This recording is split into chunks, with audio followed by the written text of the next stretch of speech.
Greetings, traders. It is I, Abdul Shabazz, and this is some real change stock options trading journey. And today, I want to thank everybody for tuning in, being here with us today as we get ready to get started today.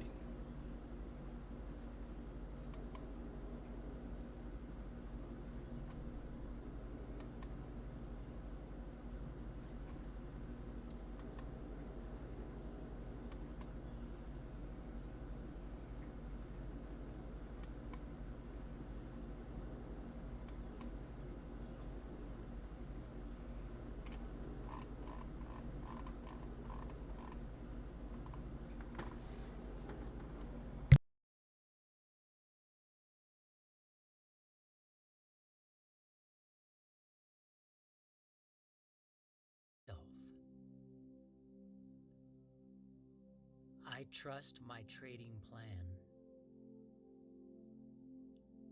I follow my trading plan without question. My trading plan protects me.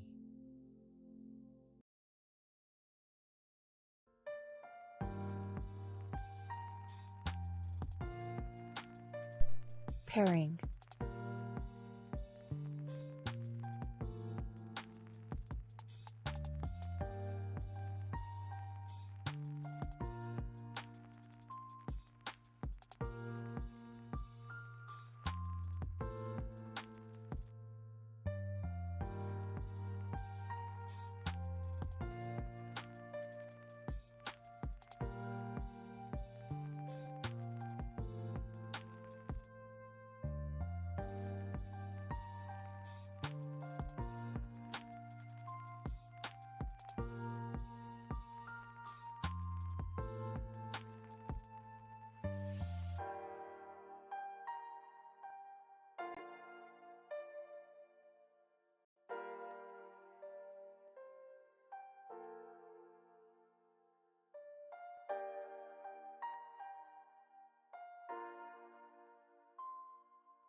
Good morning, Jared. Grand Rising.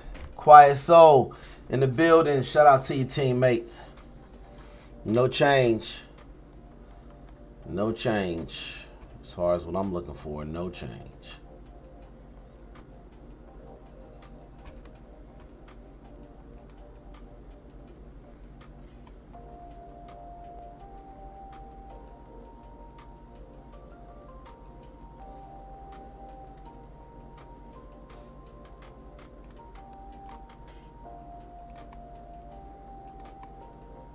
I might adjust my call.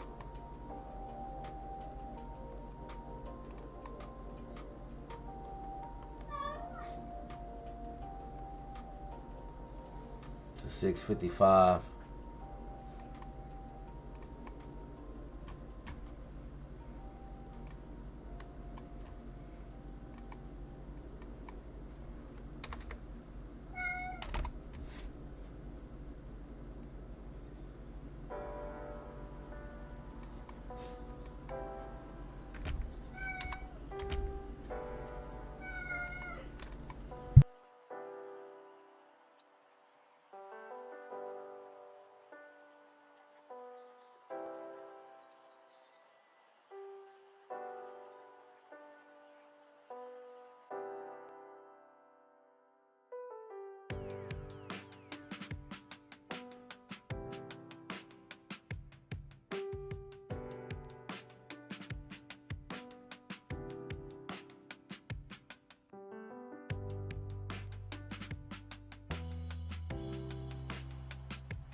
Those are my adjustments for the call. The 655 area, taking it on up to the 662. Put is still 651. Coming on down. We'll see what happens. It's just been that kind of week. It's just been that kind of week. Look here at the daily chart. Let's look at the daily chart. It's just been that kind of week.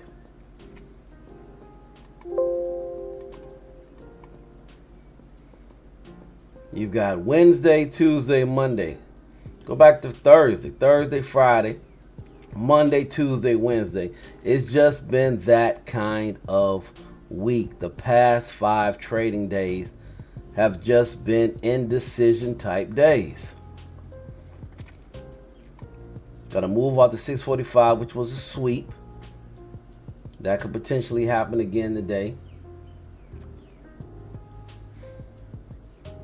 But it's been a complete nothing burger.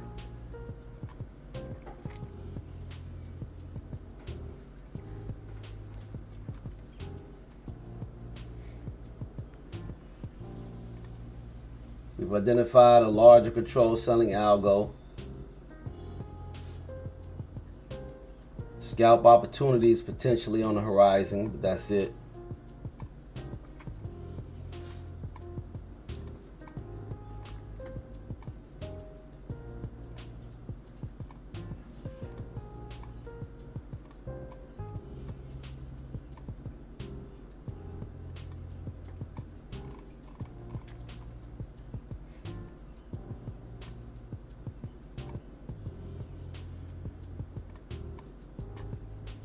That's where we're at right now. Ordinary Peeps is in the building. got a complete nothing burger right now.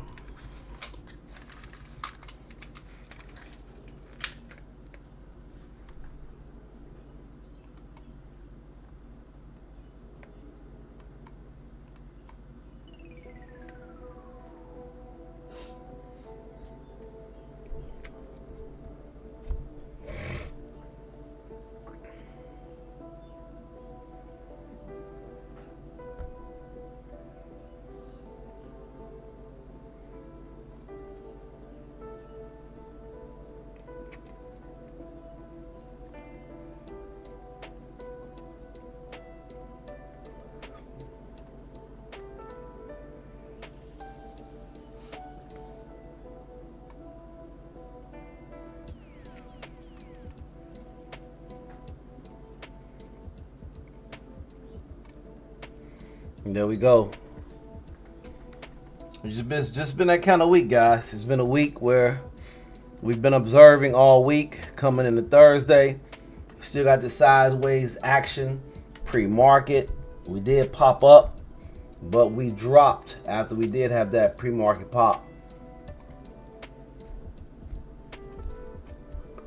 Show you that here on the 2-minute chart.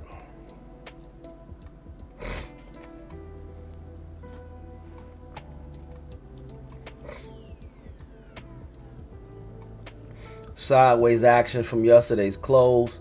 A little bit of pop post-market. Double topped at 657. And we've been coming down ever since then. Lower highs, lower lows. Lower highs, lower lows. Gone from this sideways action now to a controlled selling algo. Could be a potential short to pop if the market doesn't get above 657. That's only where the safe money is, above the 657.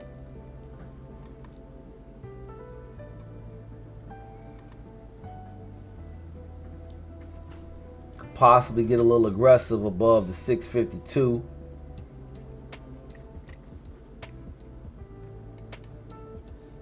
I mean 655 rather. That's why I have I'm putting an alarm at the 654.9. I did move my plans here to a 655 call. Break and retest 655, looking at a 653 strike, 655 entry, 695 first profit target, and then possibly 662 if we snap out of this lull. If we do not, then I'm still interested in that 653 strike, 651, which can literally be moved down now because of pre-market activity to 650. Okay. Still 648.5. Still 645 here. And look for a potential bounce if we do get here.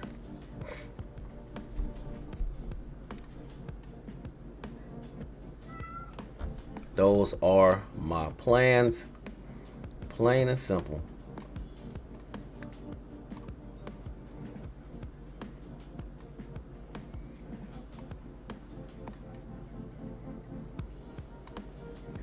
Go ahead and go with this look for today.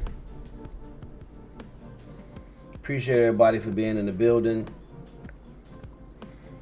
It is what it is. We are at war, and the markets are experiencing turmoil.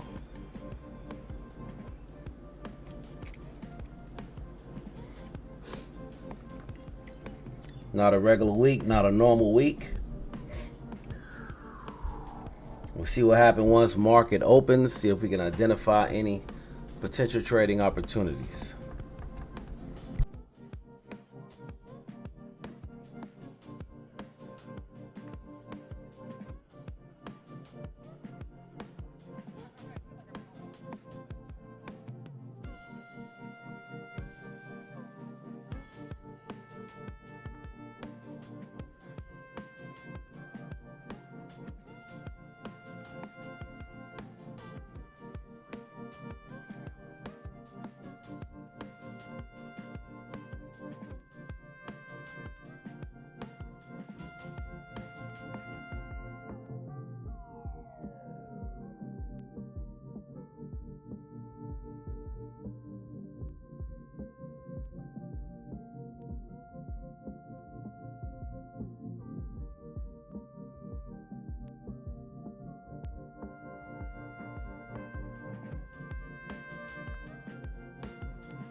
Time now for Kramer's Mad Dash as we count you down to the opening bell. Nucor.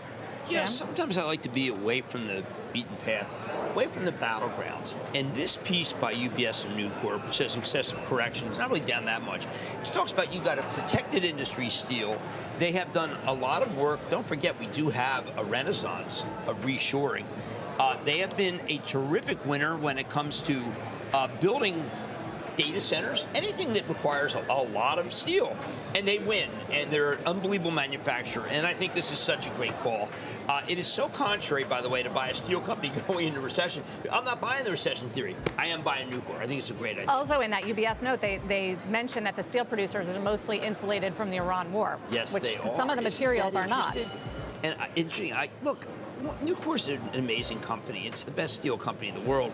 Ever since it's been protected, it's done well, but it is going down here because people worry about the economy. Big mistake.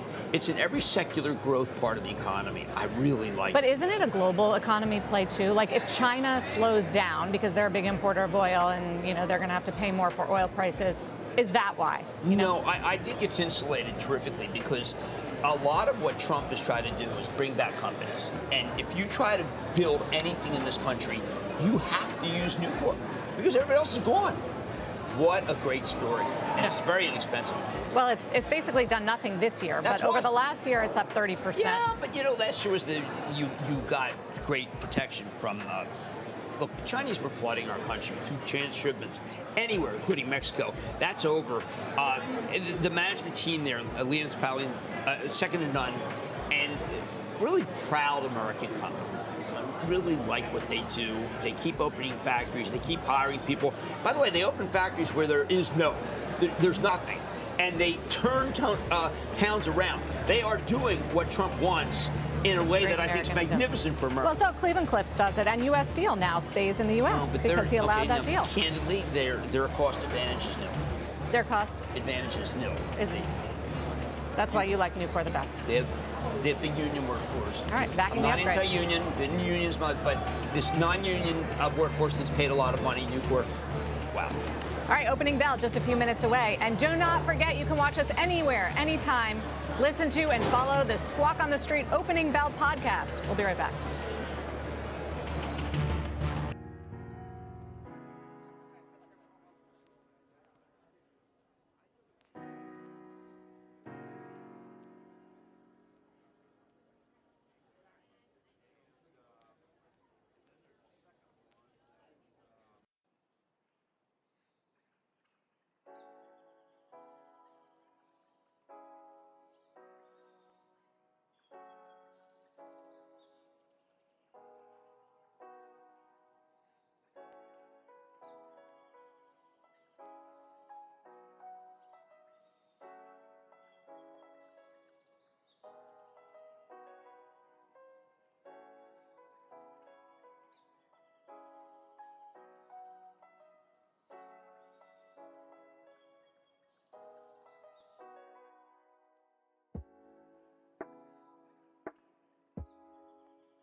Does anybody have any plans that they would like to share with me?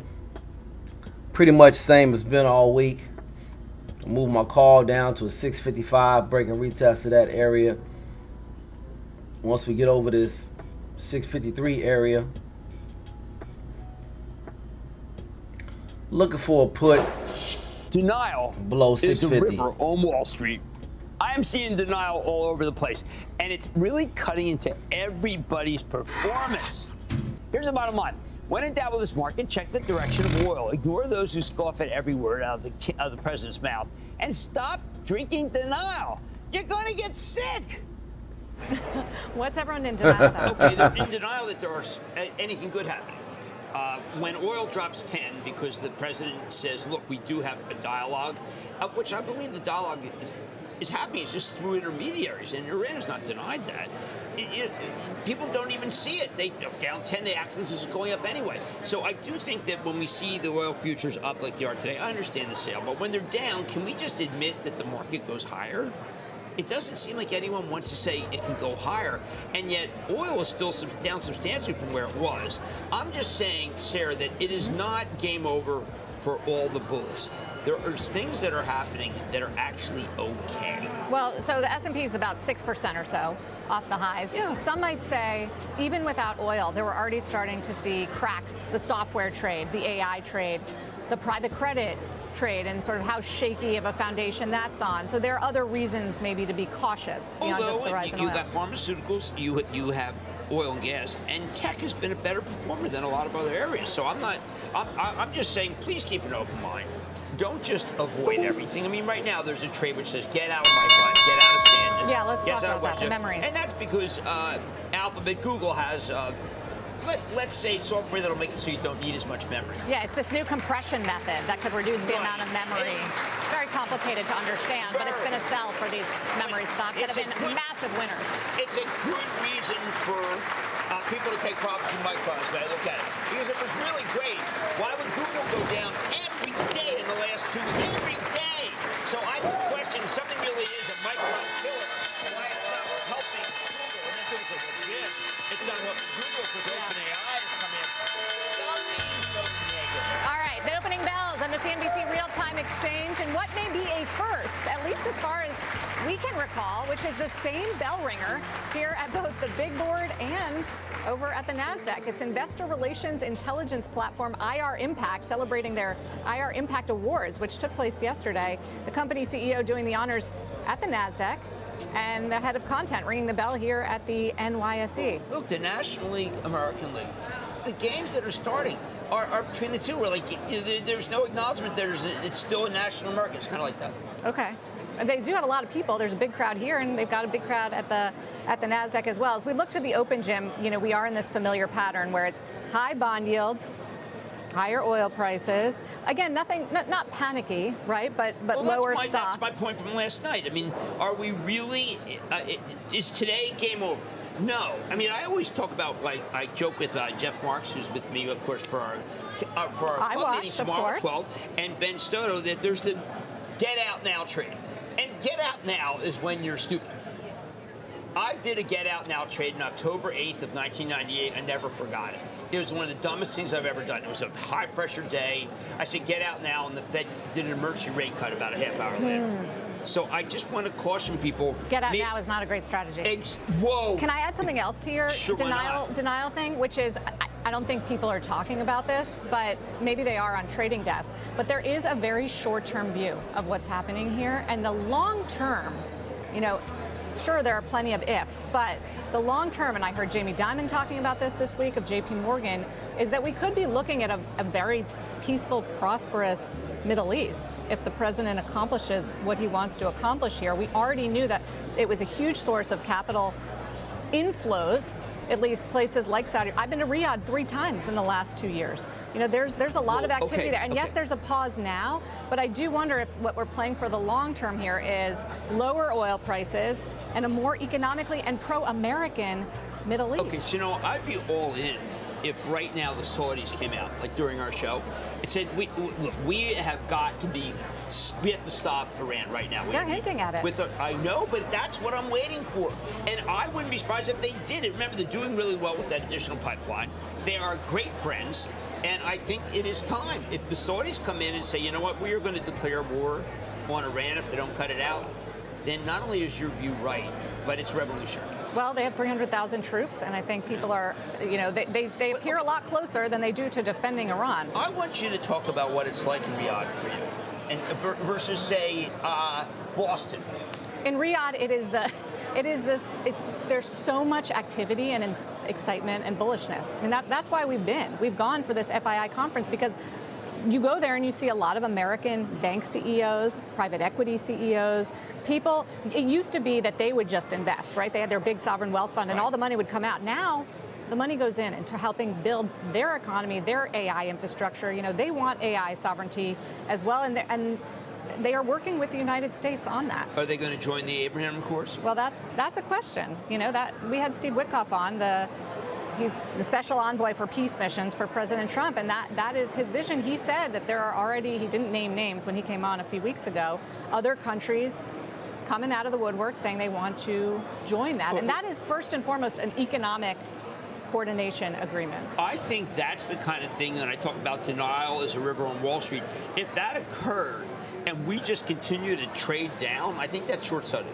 All right. Well, energy stocks are the best performers, no surprise today. Healthcare and consumer staples are holding up better, and so are financials, Jim, which, we're constantly on watch for the next private credit tape bomb, I would say.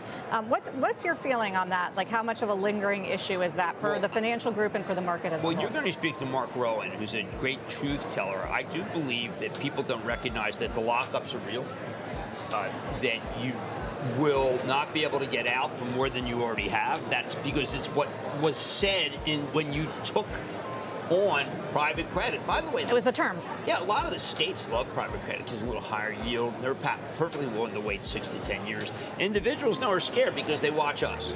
And I'm going to take a step back and say, until I start seeing massive defaults in the companies that are owned, which we have not seen, we have not. Now, it is true. By the way, a great piece in Bloomberg, Matt Levine, talking about how, remember... Matt Levine, who's not my husband, but he's a good columnist over it. I have a husband named Matt Levine. Everyone thinks I'm married to him. I thought you were married to Matt Levine. I am. It's a different Matt Levine. There's two Matt Levines? Two, and he used to work at Bloomberg, so there were two at Bloomberg. Oh my God! It's crazy. Okay, well, but he's a great columnist, and he took apart the private credit thing. He's just talking about. Don't forget, these are levered vehicles. I'm so glad you brought that out, because I don't think anyone even knew either Matt Levine. But now I know. Now they're right. There's only one that I'm married to. Okay, but that's good, important. Right? Yeah. Jefferies reported earnings last night, and they were dinged by certainly their bad bets on credit companies. But 2 days ago, we were hearing that Rich Handler's going to sell the whole thing to Japan. No, David shut it down. I mean, Rich Handler's a serious guy, okay, and he's going to negotiate, and I believe do fine. But I understand that long knives are out for anybody with private credit. Private credit was a bad investment for individuals, Sarah. They didn't understand it. They like to have liquidity.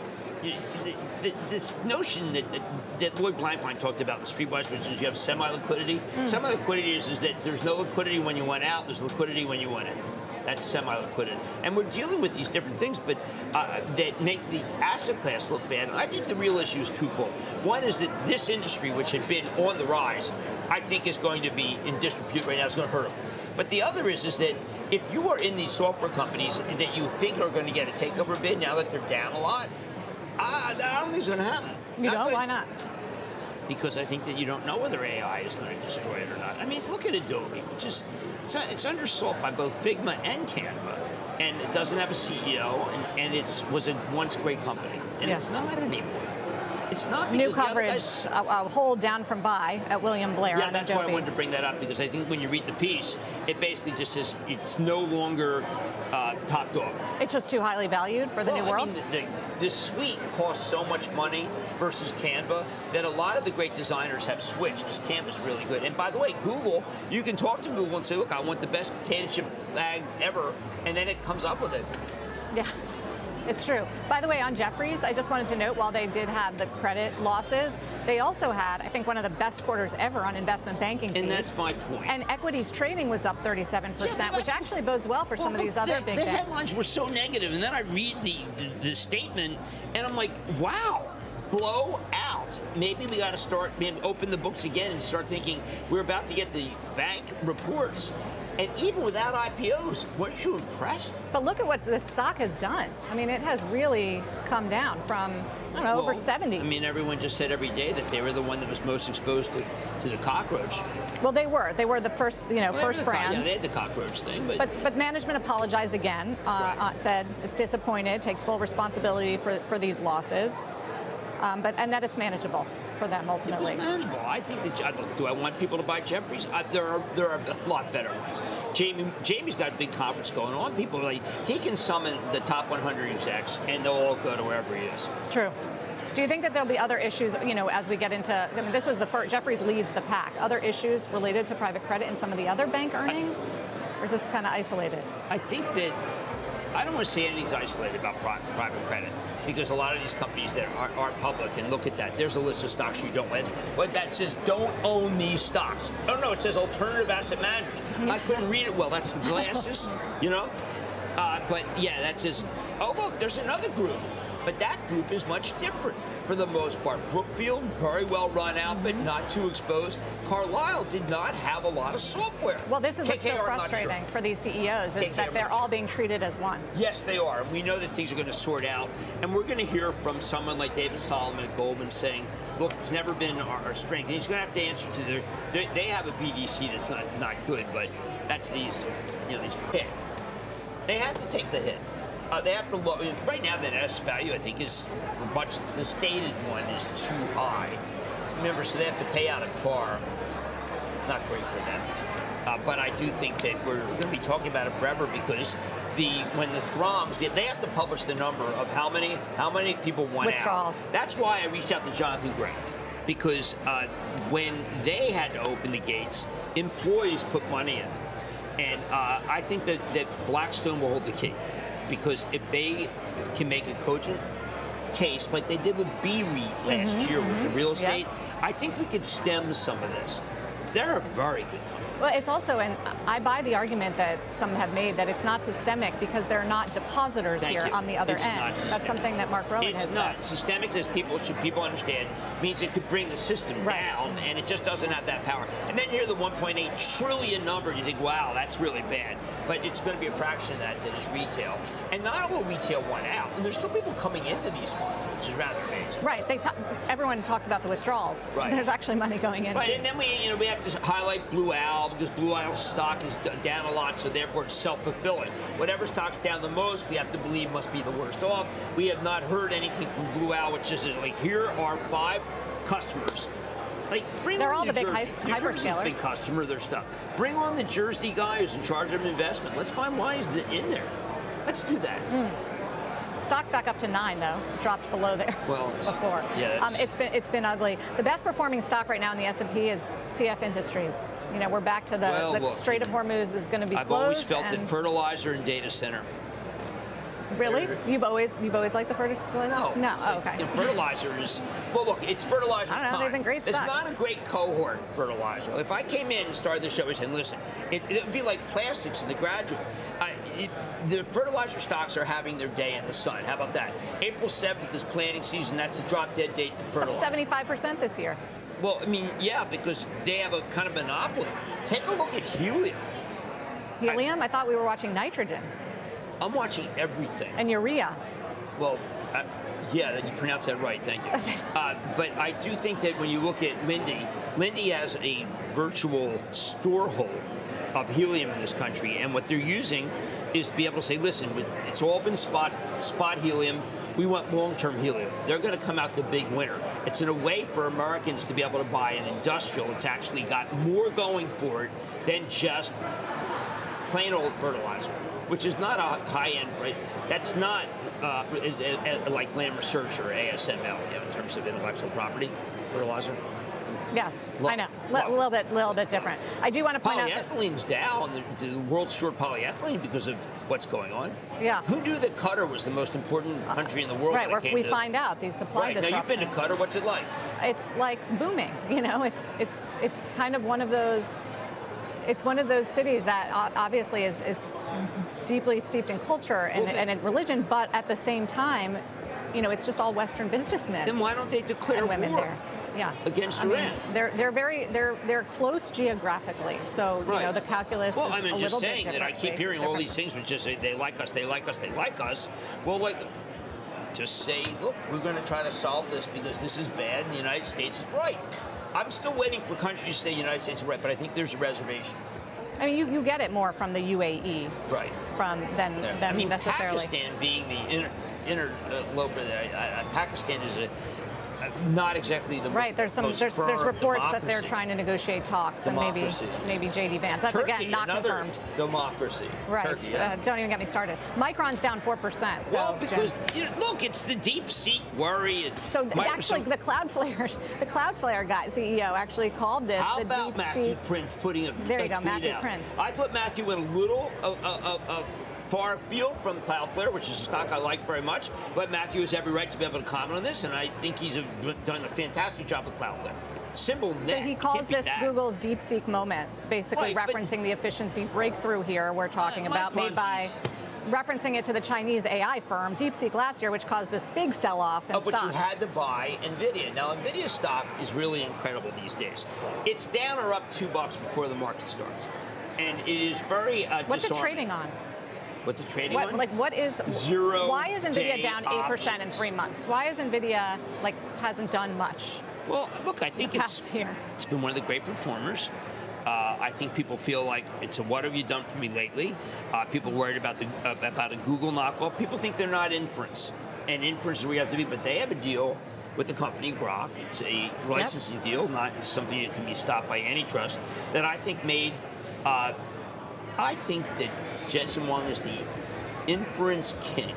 Semi-analysis work, unbelievable. Dylan Patel work, best there is in show.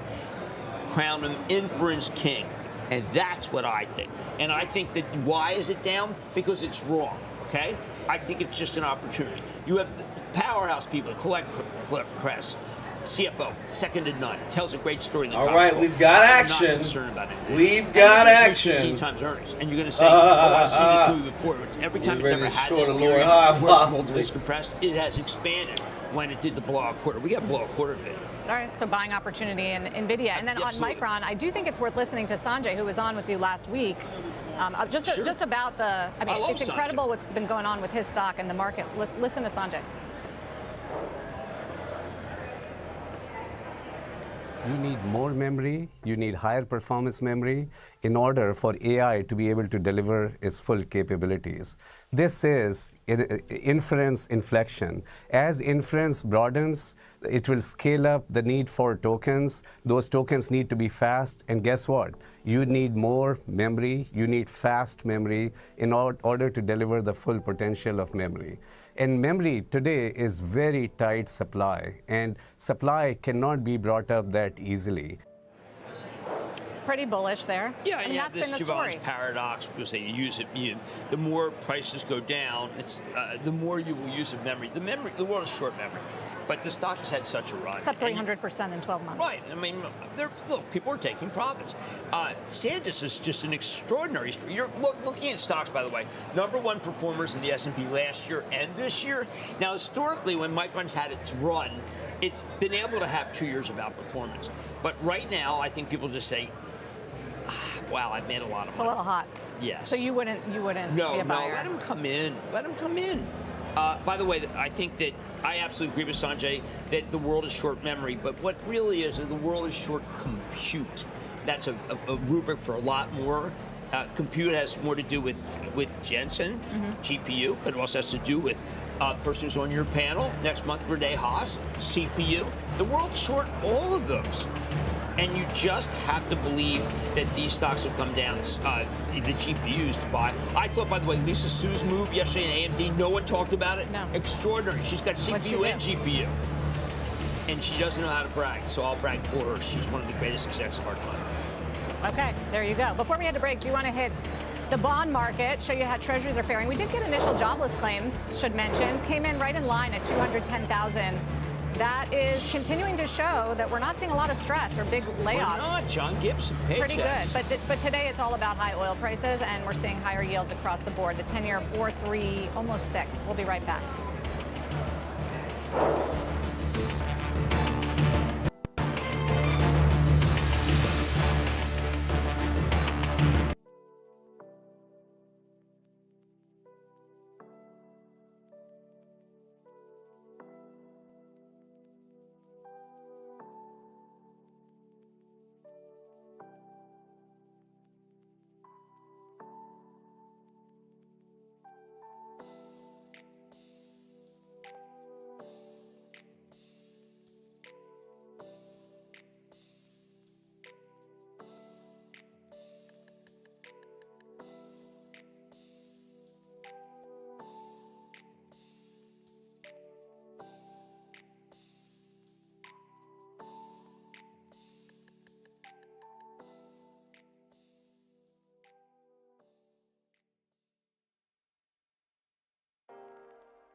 Warner Brothers Discovery has scheduled its special meeting of shareholders to vote on the $110 billion mega deal by Paramount Skydance. The company's board saying today that the special meeting will be held April 23rd and that it unanimously recommends shareholders vote to approve that Paramount deal.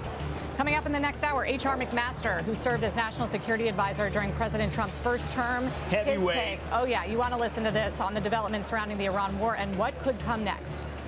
But first, Stop Trading with Jim. We'll be right back.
Time now for Jim and Stop Trading. Yeah, sir, there's a very important piece out this morning. Stacey Rascon, friend of CNBC, every time he comes on, just make it louder.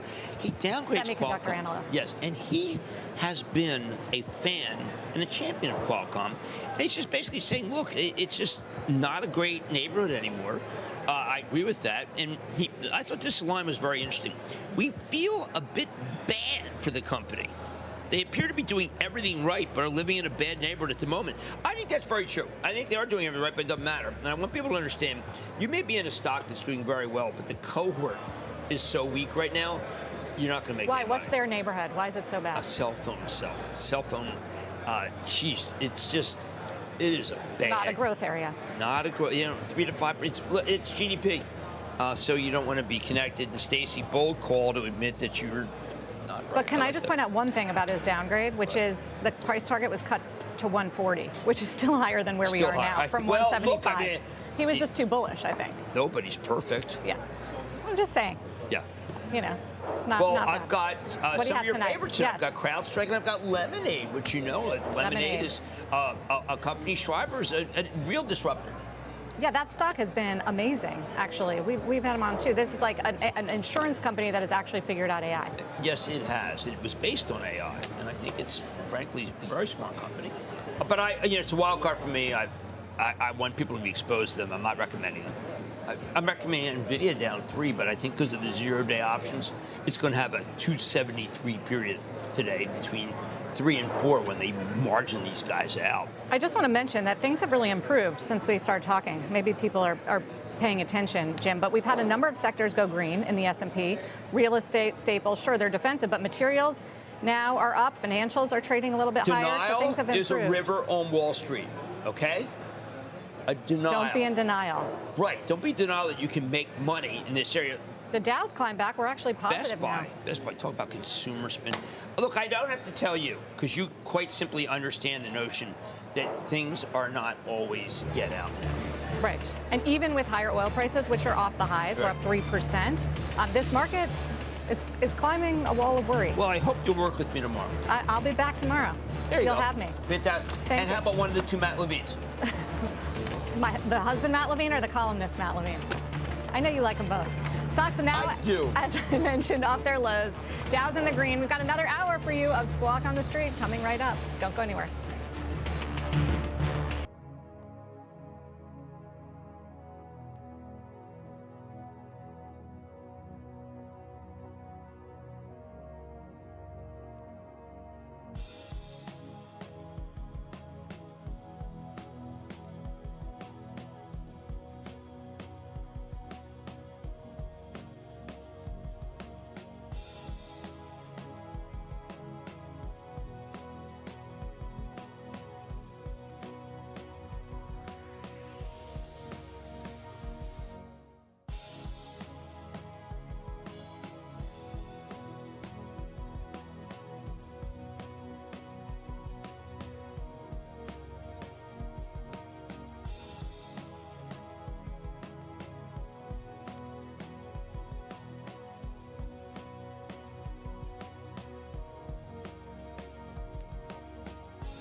Wednesday morning again. Welcome to Squawk on the Street. I'm Sarah Eisen with Mike Santoli. We are live from Post 9 of the New York Stock Exchange.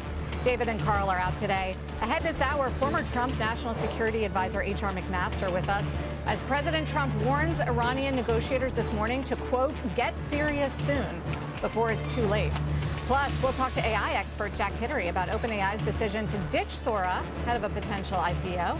And market expert Dan Greenhouse tells us the one factor he says is saving the market from a much more dramatic sell-off over this war in Iran. But, Mike, I thought we'd start out by just sharing some ways that the war is impacting the corporate space. You know, companies are feeling it, but it's not necessarily across the board.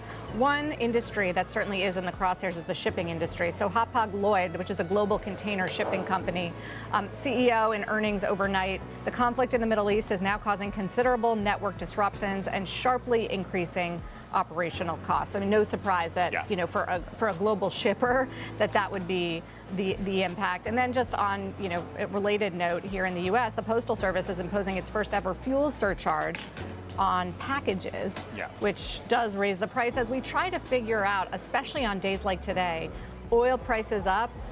How much inflation are we really looking at in the U.S. economy, and how temporary is it going to be? And that's just the day-to-day trade. Yeah, and what kind of inflation? Is it just going to kind of be dissipated throughout the system? Is it going to get to consumers yet? I mean, that's obviously the big question. I mean, today's a day where Treasury yields are up, and earlier the chances of rate hikes were kind of up sharply. They are up, yeah. I mean, there's no way you can't feel the sort of stagflationary winds, not that we're there, but that it pushes in that direction.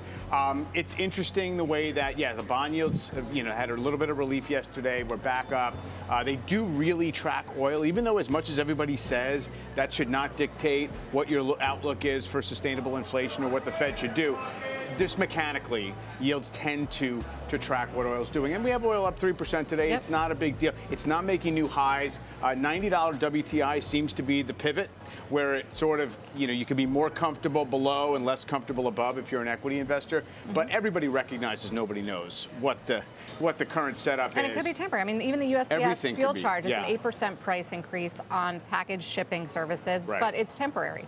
Right. The only other, we talked a little bit about housing, which tees off of these higher housing stocks have actually been not performing well on rising rates, rising mortgage rates. KB Home CEO this week said we saw pretty good sales results for the first week of March, but the last couple of weeks have been a little softer than what we would like to see or what we would normally get this time of year. And we just don't have a lot of visibility right now. I don't think anybody knows how long this conflict may go on and how it's going to impact consumer psyche and confidence, but we feel that right now it is weighing on the consumer. Pretty direct tie between immediate consumer confidence responses and then shopping for homes, but we know it's also the rate story, so not a surprise there. Obviously, home builders were coming off their highs even before the war, and rates did what they're doing. So yeah, it's interesting how we're in this window. Everything has happened kind of after the core of earnings season, or essentially when we're in the final month of a quarter, when companies aren't really updating us in real time and they don't really know what the impact's going to be. So the earnings estimates are hanging in there fine. Even the macro data, we got a very benign jobless claims number this morning. Very so everything benign, that you can look at and calculate and explore, it looks okay. And so it's all about what are we meant to expect in the outlook. It's like for every negative one, you can do 5 positive ones. He talked to Paychex CEO. Yeah. I mean, 800. In terms of CEOs, yeah, sure. 800,000 customers. He said there's no sign of recession there. And then the jobless claims, as you say, we didn't see any kind of spike, which maybe you would see if companies got sort of nervous about the outlook. It's too soon, I guess. We're in that 4-week window. I think everybody recognizes that. And the market is, I don't think, jumping to any specific conclusion. I keep saying that, equity investors have not allowed themselves to fully lose sight of the possibility this ends up being brief and contained, and we're not going to have to live with higher for longer oil prices, and the disruptions maybe can be minimized from here. But every day that goes by, that's a decaying asset, that confidence in that scenario. We are still about 1.5% on the S&P above the lows from pre-market on Monday. Now, when the low is made in the futures market, and it seems like it's important, I always say sometimes that's like the heart beating under the floorboards, and everyone's like, maybe do we have to revisit that? Do we have to actually see if that was real? Like it doesn't count? or it's just in people's heads. And so that's all we have to keep in mind. And we haven't seen some kind of panicky flush. You don't always need that, but I think that's where we are in this weird limbo state. It's interesting that we've seen the improvement. I mean, we're Today. Well off the futures and Yes. off the open, and now got most of the It's a S&P similar sectors higher. dynamic. I mean, I'm looking at what's working. It's a lot of the software coming back, and it's the defensive stuff that's taking hold, and maybe reliable things like Netflix. So, we'll see. Again, we've actually had pretty decent bid this week in equities. 26, 27 on the volatility index is almost exactly where you don't want it, because it's not showing kind of like intense panic to people hedge downside, but it's also not showing the market kind of cooling off and getting back in gear. So I do think something has to give at some point here in the next few days. I'll just leave you with one comment a few weeks ago from Abercrombie on the evolving Middle East conflict. We currently anticipate a slight sales headwind. So clearly it's something we have to watch and monitor the commentary as we and also the consumer sentiment data Right. that we'll start getting. It's been kind of a light data week. Yeah, it has. So we'll get a little more to work with as the week goes on. Well, joining us now to talk more about all this is Dan Greenhouse, Managing Director and Chief Strategist at Solus Alternative Asset Management. Dan, good to see you. Good to see you guys. I mean, you heard us talking here. It's like everyone recognizes that there's a spectrum of probabilities that runs from Taco, we're fine, to Quagmire. Yeah. And where are we along that slide? I don't know that I could do any better than you just Yeah. did framing. I mean, you really hit all the nails on the head. And the one thing I would push back on, the last point Sarah made about after that, but your point about the uncertainty, I talk to as many investors, I'm sure, as you do. Everyone sits here asking me, I'm sorry, 1 second, Dan. Hang here. We have some breaking news on and around. We got to get to Eamon Javers in Washington. Eamon. That's right. We have a senior Iranian official now talking.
Team.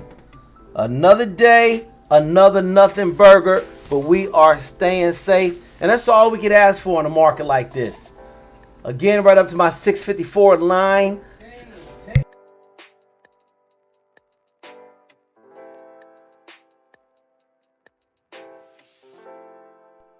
Yet and still, we still showed up, giving the market an opportunity to have a nice little trade present itself. But it is what it is. We're at war.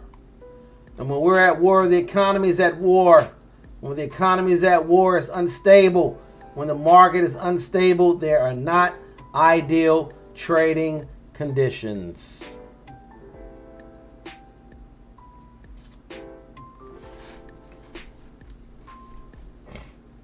Weak volume.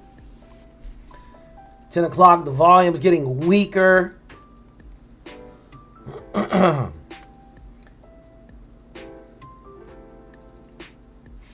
Same thing when it closes. I got alarm at 650. And my other alarm is at 654.9 because I was interested in a 655 call if the market presented a strong reason to take that trade. But with this weak volume, I don't see it being any potential follow through. If anything, the market could potentially be getting ready to come down.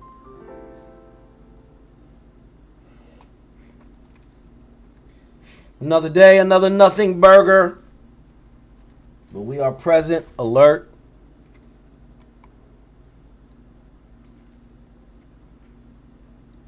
Thank you all for being here. Thank you all for hitting the like button. Kick, thank you for showing up and kicking it with us. It just is turning out to be a no trade week. It was one good trade Monday at 11:30. I missed it, but that was it.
Overall market, a little have mixed feelings right now. Switch to the trading view as I reload to Thinkorswim.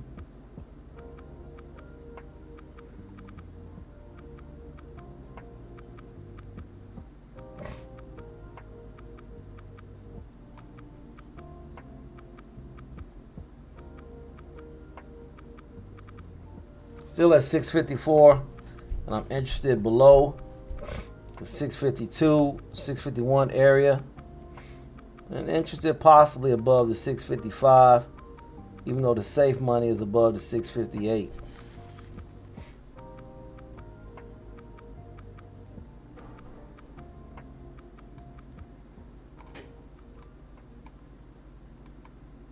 Switch this to the 5-minute view while we waiting on that.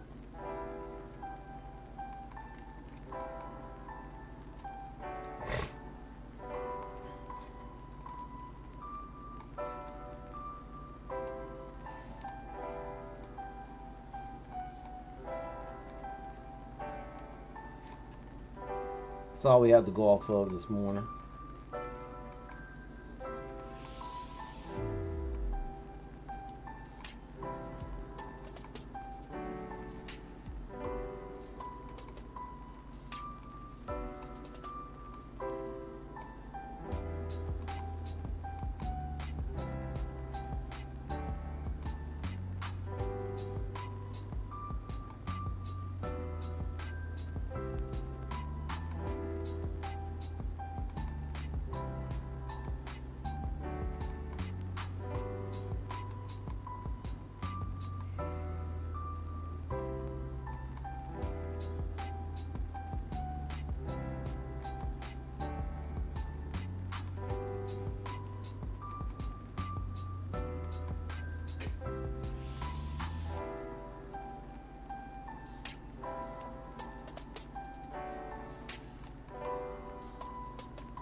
Relogging this Thinkorswim.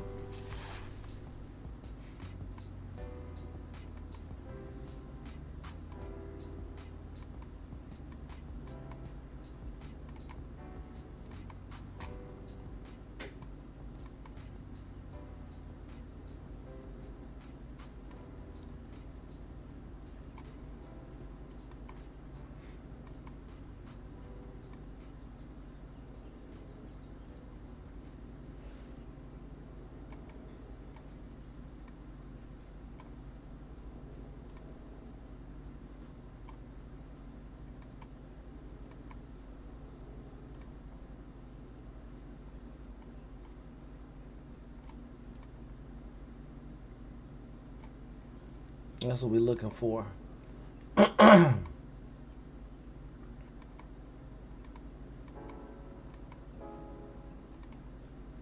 That's what we're looking for as far as today's action is concerned. Looking to put some stress on yesterday close and pre-market action with that big drop.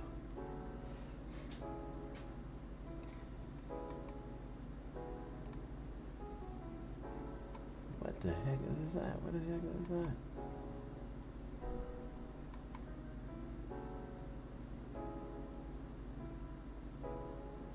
What is Thinkorswim doing? Here it comes. Here it comes.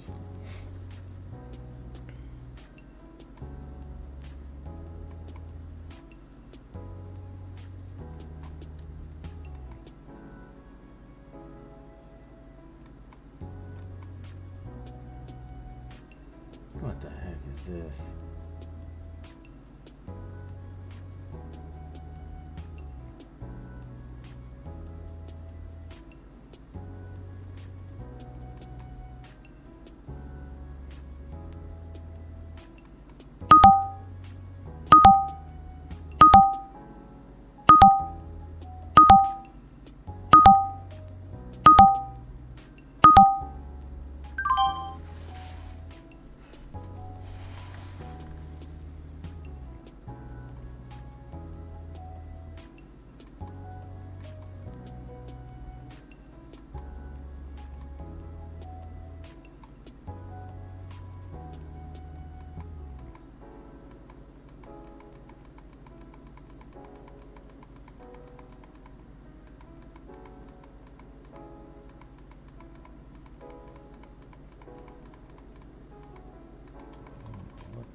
an unacceptable. Is another reason I think why you have to have a change in the nature of the regime. I mean, if the Islamic Republic that adheres to the ideology of the revolution remains in power, you're going to have the global economy is going to remain hostage to that regime. And so I think that's an argument for a continuation of the campaign. What you're going to see, as I mentioned, is a shift in these targets toward opening the Gulf. You're going to see not only the fixed-wing aircraft that you've seen operating, but you'll see Apache helicopters, the A-10s, which have this tremendous loiter capability. Then you'll see kind of the proofing, of the strait and a mine clearing operation. That's going to take, maybe a couple days. And then you'll begin to see this kind of protected bubble move with some tankers, some cargo ships that initiate traffic through the Strait of Hormuz, our traffic that we would like to see get through. Of course, there is traffic getting through. It's Chinese traffic, it's Indian traffic, those, who are getting permission from the Iranians. And so what we can't accept is the Iranians to be like running a toll booth and deciding who can move through the Strait of Hormuz. Well, waiting or exerting our will on the situation to the point where the nature of the regime changes, as you say, that sounds like a more sustained, intense commitment than perhaps has been suggested by reports overnight that maybe the president wants a way to kind of come to some kind of terms even before his visit to China in May. I mean, how do we reconcile these things? Well, I think it's the difference between what the president would like. He would like to see a rapid end, and the president a lot of times he's good at marketing, and so he's marketing that idea and hoping maybe reality reflects his preference for a rapid end of the conflict. But hey, I think you got to place it in context. I mean, this is a 47-year-long war. This is a war that began with taking of U.S. hostages in 1979 to 1980. This is a war that continued with the murder of 241 Marines in Beirut and attacking against our embassy and the murdering of French commandos in 1983. I mean, I could go on and on.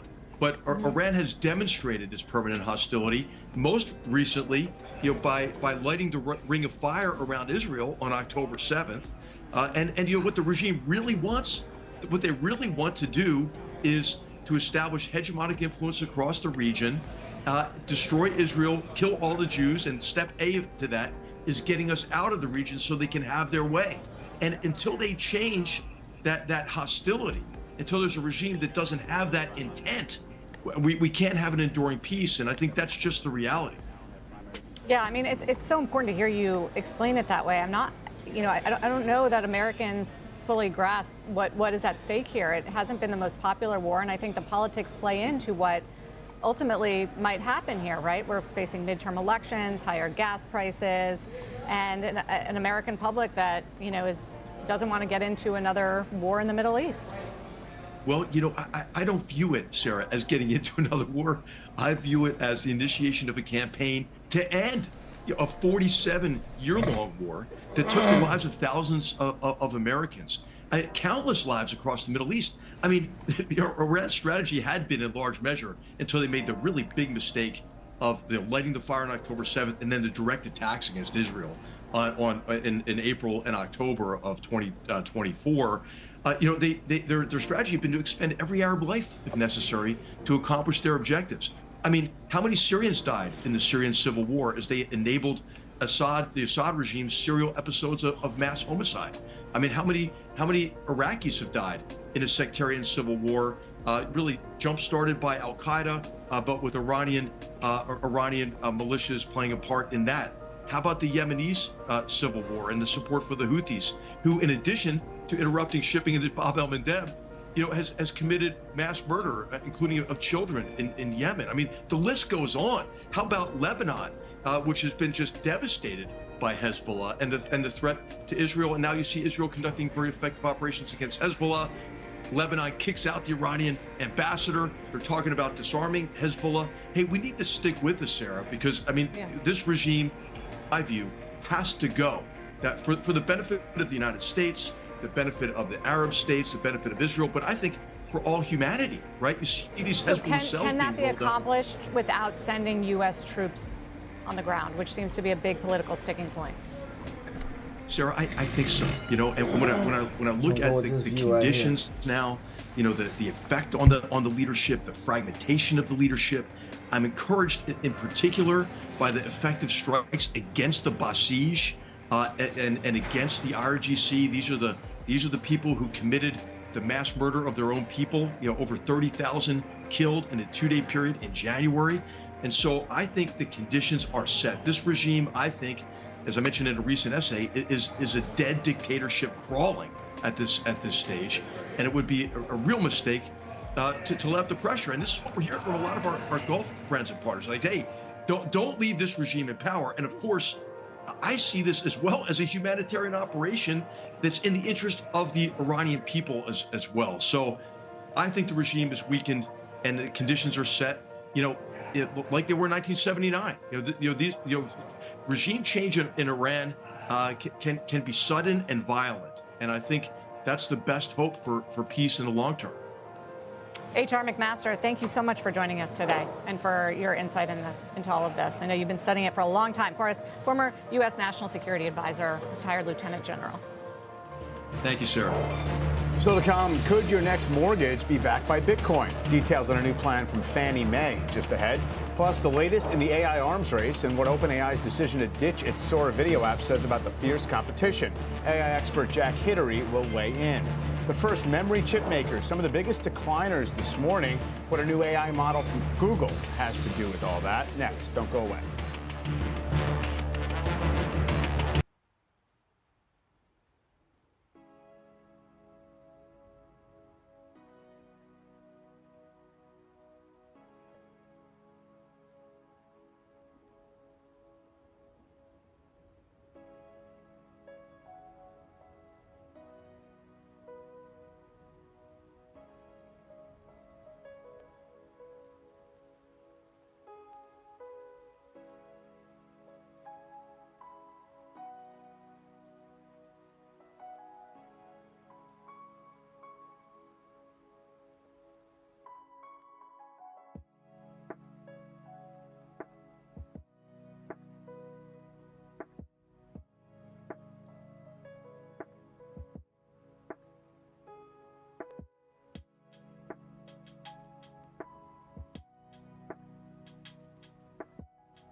Welcome back. We're about 30 minutes here into the hour. Here are three big movers we're watching. Memory chip makers tumbling after Google unveiled a new AI model called TurboQuant that the company says could reduce the amount of memory required to run large language models. Those stocks coming off really, really strong gains over the last year. Another steep decline, though, for shares of Labubu maker PopMart, down another 10% after posting its worst day on record yesterday. The stock has now lost a third of its value since Tuesday. And then watch shares of Snap today as the EU launches a new investigation into the company for allegedly not doing enough to prevent child grooming and the sale of illegal goods on its platform. Time now for a CNBC News update. Christina Partsinevelos has it for us. Hi, Christina. Hi, Mike. Ousted Venezuelan President Nicolas Maduro is due in a New York courtroom at the top of the hour. His second such appearance since being captured by U.S. forces at his presidential compound. Maduro and his wife face drug trafficking charges and are expected to try to convince the judge that the U.S. government is interfering with his ability to defend himself and that the case should be dismissed. The Pentagon is reportedly considering whether to divert weapons for Ukraine to the Middle East. The Washington Post reports a final decision hasn't been made just yet, but if the weapons could be diverted, they would include air defense interceptor missiles. And don't call it a comeback. Our own Alex Sherman sat down with football legend Tom Brady and asked whether, if he's inquired with the NFL, whether he's a minority owner or could be a minority owner of the Raiders, and maybe make a comeback and perhaps even play again. Listen in. Oh, and it already ran, but Brady says he's happily retired. Sarah, back over to you. Hey, good to know. Christina, thank you. After the break, AI expert and investor Jack Hittery with his read on whether OpenAI's record funding round north of $120 billion is really justified. And later, how higher fuel prices could drive a surge in M&A for one industry, and it's not energy. Stay with us.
OpenAI announcing plans to shut down its widely popular video generation app Sora just 6 months after it went viral, racking up 1 million downloads and penning deals with companies like Disney.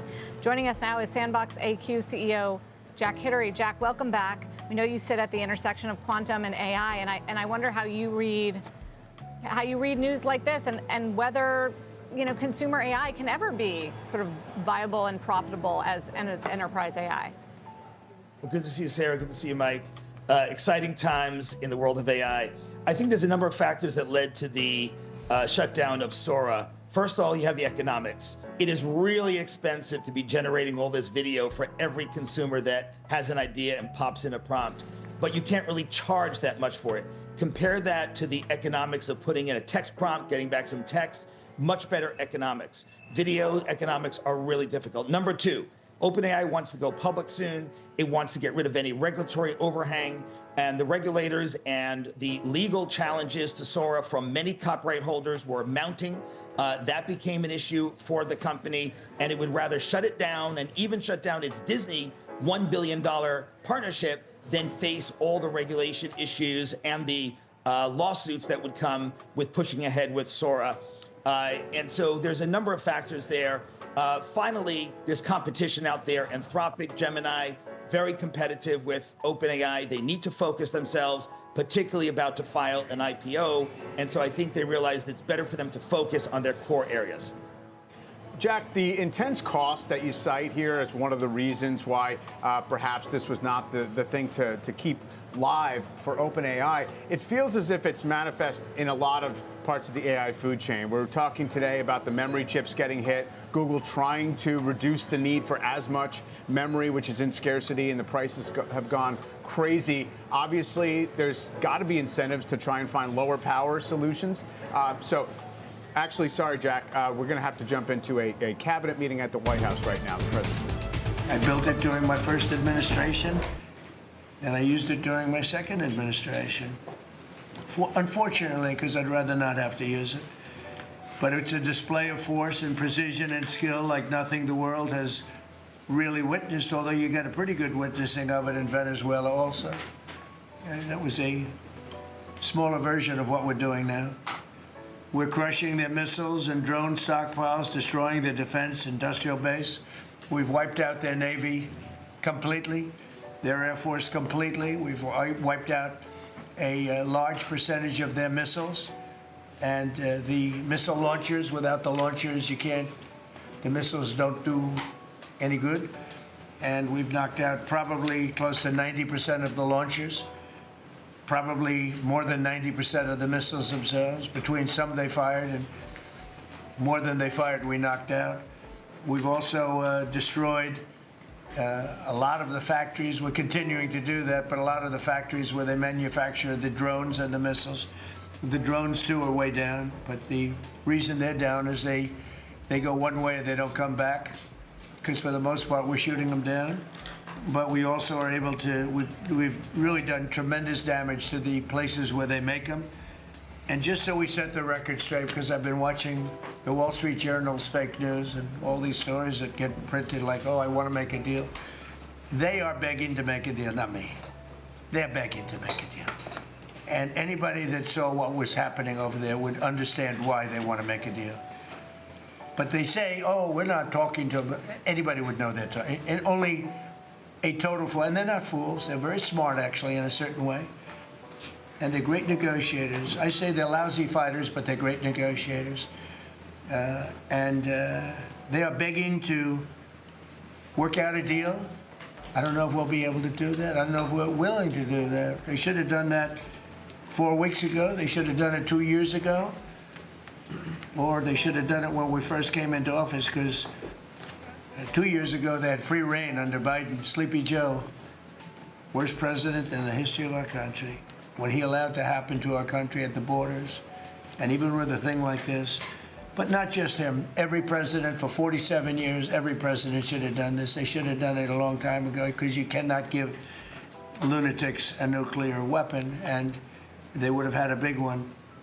It stopped, really, when we did the B-2, but even before that, the Barack Hussein Obama, what he did where he gave them the Iran nuclear deal, gave them free will toward a nuclear weapon. Basically, he chose Iran over Israel and others that didn't want him to do it. But I terminated that deal. Had I not terminated that deal, you would have had a nuclear weapon years ago, and it would have been used, guaranteed. And one of the reasons you know about the guarantee is because their neighbors were sort of like bystanders. They weren't involved very much. They didn't choose heavy sides. They didn't want to because people were concerned with Iran. There was a big black cloud over the Middle East. They were concerned, but all of a sudden the war starts and they start shooting at these five, in particular, 5 countries. They start shooting at Qatar, Saudi Arabia, UAE, Kuwait, Oman. They start shooting at them, and everybody was shocked, including us. You know why? Because they're sick, and they had a plan to take over the Middle East. And some of those missiles that were shot at them were locked long before we even started this process. They were locked and loaded and aimed at those countries. They wanted to take over the Middle East, but we happened to come along, so it wasn't so easy. So right now their navy is sunk in the largest elimination of a foreign navy that has taken place, maybe ever, but certainly since World War II. Their Air Force is gone. Their anti-aircraft and communications capabilities are totally dismantled. And one of the problems they do have when they deal with us is we deal with people and the people aren't able to communicate with anybody else. So, you know, because all of their leadership has been gone. The first level is gone, and they meant to pick a new level, and they're gone.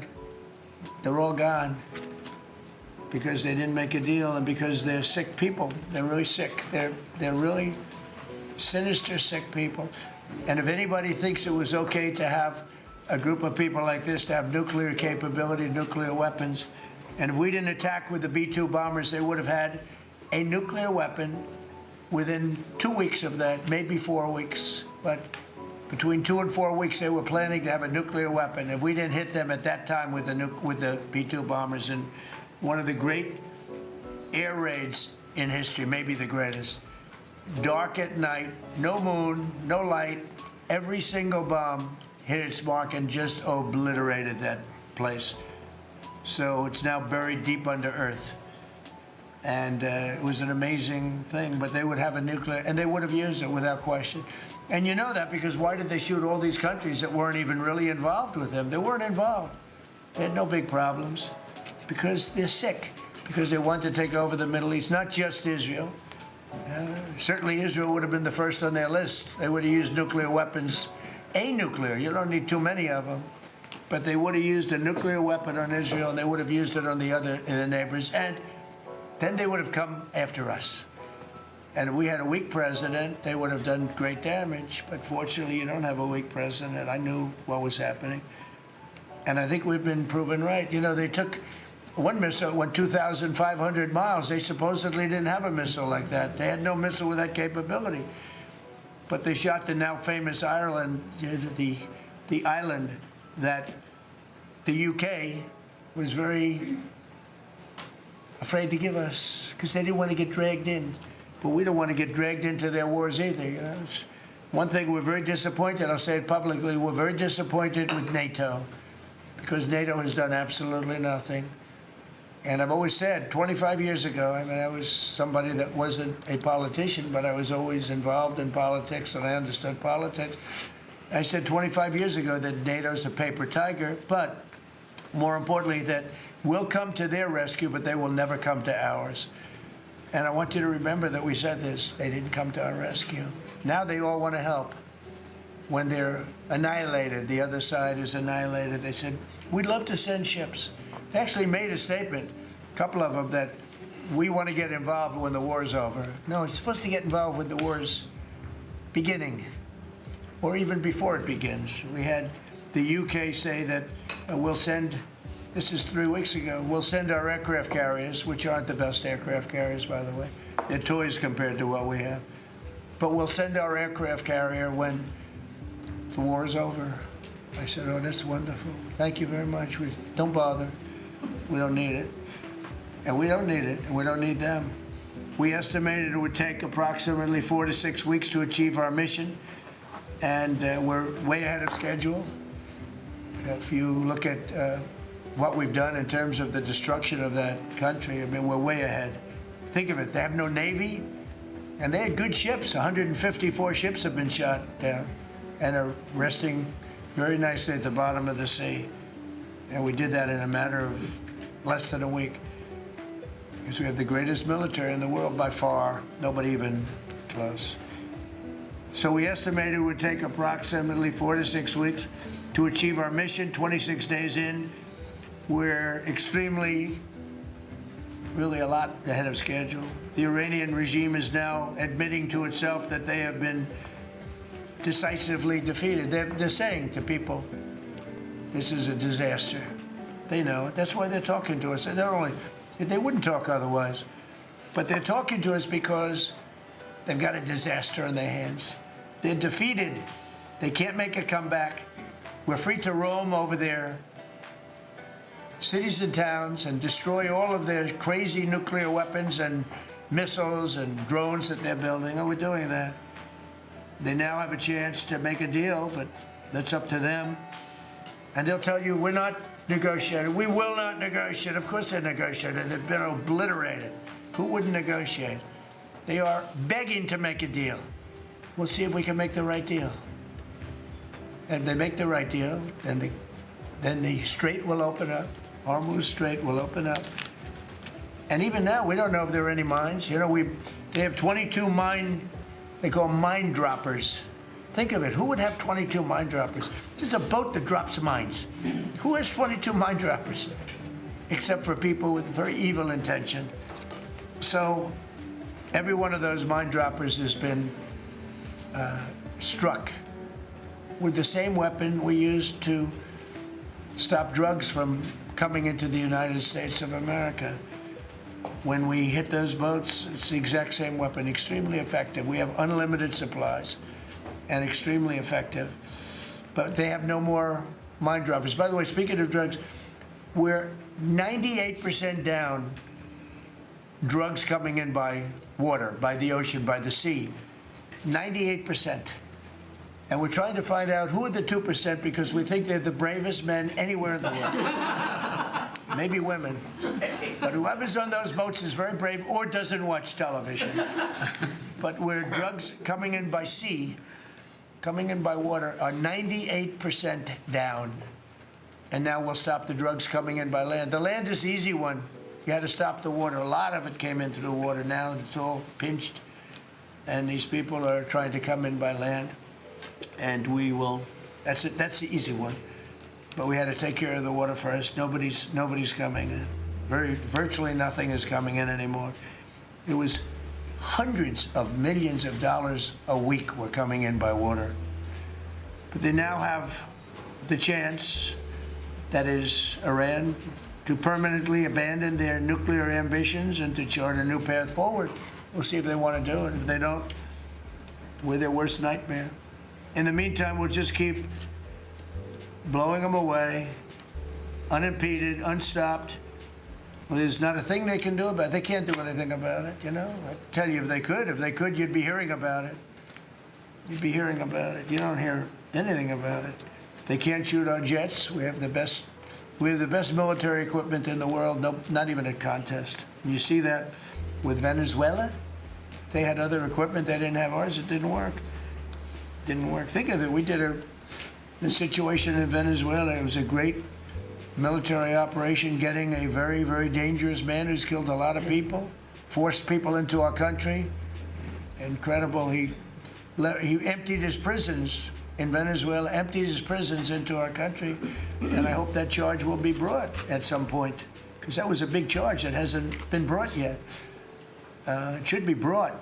He emptied his prisons into our country and was a major purveyor of drugs coming into our country. And he's now been captured and, you know, I guess be given a fair trial. But I would imagine there are other trials coming because they have they've really sued him just in a fraction of the kind of things that he's done. Other cases are going to be brought, as you probably know. In the meantime, with Iran, we're going to keep doing what we've been doing, and nobody's a match for the United States, but they're not a match for the United States. It's small potatoes. That's why I'm so disappointed in NATO, because this was a test for NATO. This was a test. You can help us. You don't have to, but if you don't have, if you don't do that, we're going to remember. Just remember this in a number of months from now. Remember my statements. They have an expression, a great expression, never forget. Never forget. So as we end threats to America abroad, we're focused here at home on building the greatest economy in the history of the world. Now, before this started, the Dow hit 50,000. The S&P hit 7,000. Both of those achievements were not achievable. Every one of you, most of you, I guess, said you'll never hit 50,000 during a 4-year period because it was too high a number. Well, we hit it in our first year. And I said, well, now we have to take an excursion to Iran and we have to stop this maniac who's no longer with us. The supreme leader wasn't so supreme, no longer with us. It's very sad. But we have to stop him from blowing up the world, blowing up the Middle East, and blowing up our country, and we did that. And frankly, I thought the oil prices would go up more, and I thought the stock market would go down more. Hasn't been nearly as severe as I thought. I think they have confidence in maybe the American president and maybe the people sitting around this table. But Americans filing their taxes this year are receiving record-setting refunds. It's been a very big story. Well, it should be a big story. I don't think you read about it that much, but I speak about it.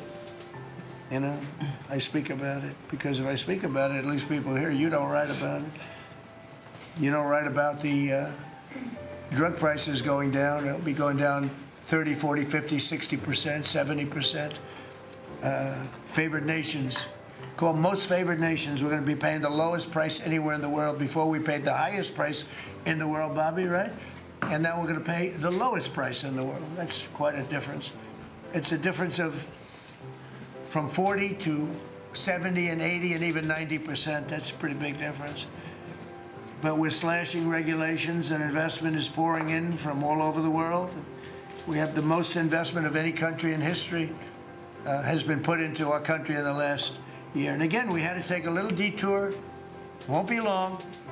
Going to end soon. We had to take a little detour, go to Iran, and we had to put out a fire.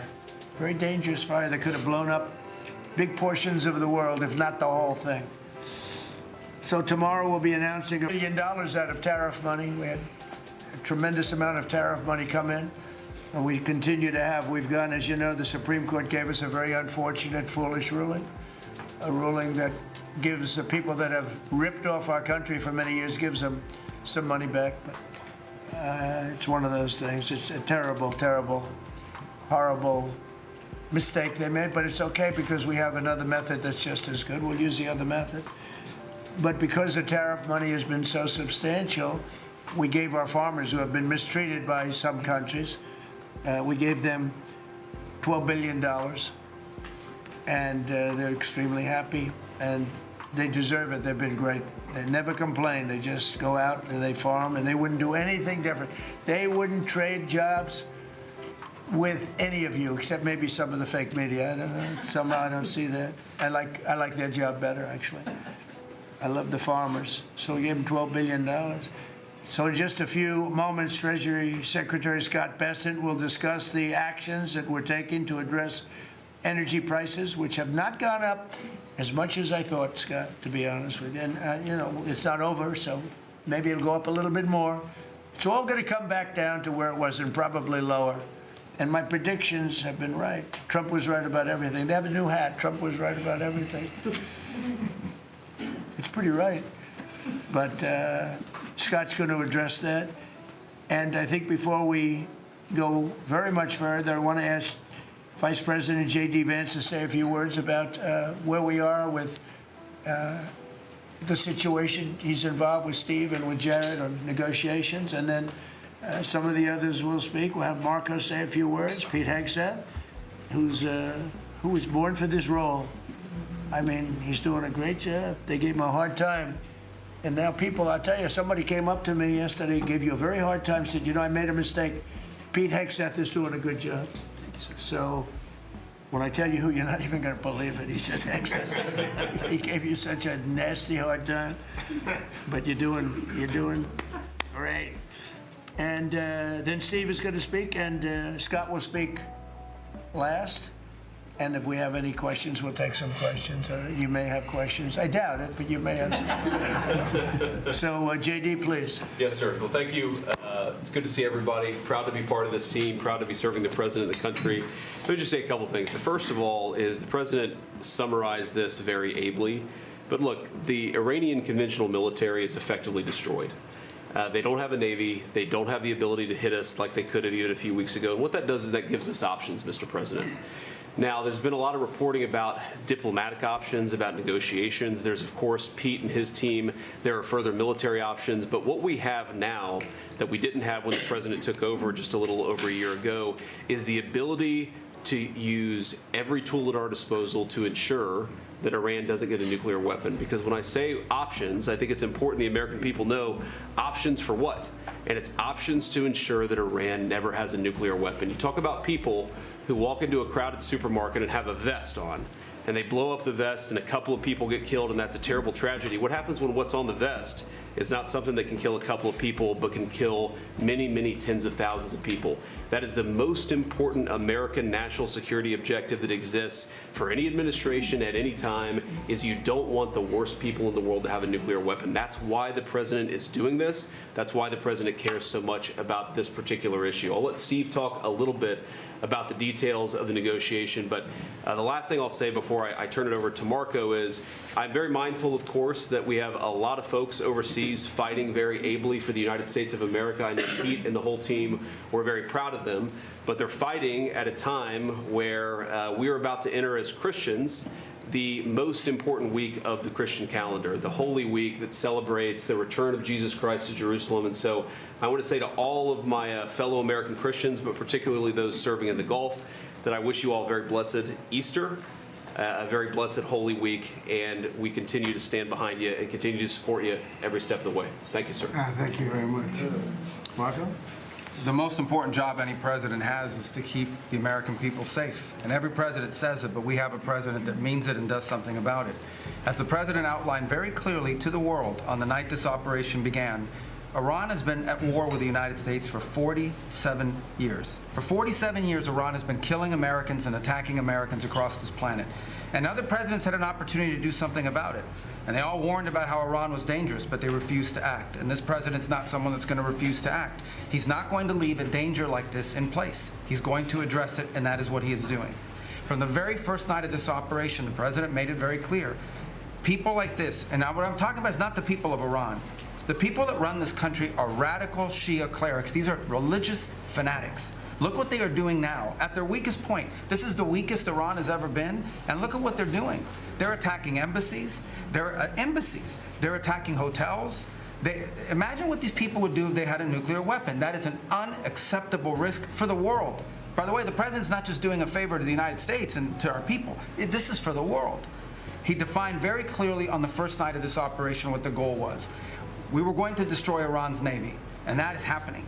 We were going to, if it hasn't already happened, I'll let Pete speak to the specifics of it. We were going to destroy their missile launching capabilities. We're well on our way to achieving that goal. We were going to destroy the factories so they couldn't make more missiles and more drones. And that is moving forward. Every single objective the president clearly laid out on the first night of this operation is being effectuated. Again, Pete will speak to the specifics of it. This has been an incredibly successful operation.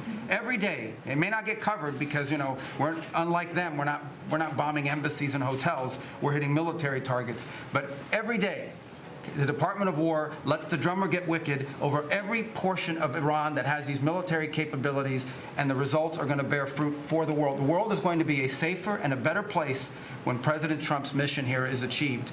And frankly, I think countries around the world, even those that are out there complaining about this a little bit, should actually be grateful that the United States has a president that's willing to confront a threat like this and not allow it to continue to persist.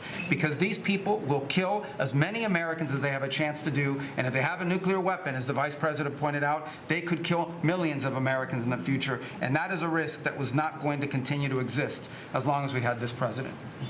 Thank you, Marco. It's very interesting because yesterday I was watching, is it Anthony Blinken? and he was saying that they should have done it. But they didn't do it. Nobody did it. Nobody did it. For 47 years, Marco, that's the number, 47. I guess now it's 48, because we've been saying 47 for a long time. It's probably 48. But for 47, 48 years, every president should have done this. And some are saying now that they made a big mistake in not doing it, but we're taking care of business. Steve Witkoff, please. Mr. President, it is my distinct honor to be a member of your cabinet and to report to you and your team on our negotiations with Iran. Mr. President, you directed Jared and I to pursue a diplomatic resolution with Iran prior to Operation Epic Fury, which we did. However, it became quite clear during these meetings with the Iranian negotiating team that we could not make a deal that fulfilled your objectives of the following: no enrichment whatsoever, no chance of weaponizing whatsoever, decommissioning of Fordow, Natanz, and Esfahan, which you destroyed in Operation Midnight Hammer, no stockpiling of any material, which they flagrantly violated, turning all enriched material over to us, and a cutback in Iran's missile inventory and range capability of those same missiles. Throughout our meetings with the Iranians, we heard the following from them. The Iranians have the inalienable right to enrich. Then we heard they possessed enough 60% enriched material, 460 kilograms, to make 11 atomic bombs. Finally, we heard the following statement. They would not give up diplomatically what we could not win militarily. In other words, they were again miscalculating the success of Midnight Hammer, which was a total success. These are incontrovertible signs, among many other signs, sir, that their regime had not given their negotiating team authority to make a deal required by you. We conferred with you and all the other members of your foreign policy team, Susie Wiles, Pete Hegseth, the chairman, Marco Rubio, JD, Scott Bessent, Chris Wright, John Radcliffe, throughout all of these negotiations, and we were repeatedly rebuffed on everything we asked for. I have no doubt that we exhausted all efforts on behalf of a peaceful resolution, as you directed. Jared and I both agreed that the Iranians were there to buy time until a weaker president arrived. This was a flawed strategy, as your clear direction was to never allow Iran to obtain a nuclear weapon today or any time in the future. Against that backdrop and our compelling military successes in Epic Fury, we have had multiple reach-outs from the region and others who want to play a role in ending this conflict peacefully. I can report to you today that we have, along with your foreign policy team, presented a 15-point action list that forms the framework for a peace deal. This has been circulated through the Pakistani government, acting as the mediator, and this has resulted in strong and positive messaging in talks, as you just indicated to the press. But these are sensitive diplomatic discussions, and you have directed us to maintain confidentiality on the specific terms and not negotiate through the news media as others do. I can say this: we will see where things lead, and if we can convince Iran that this is the inflection point with no good alternatives for them, other than more death and destruction.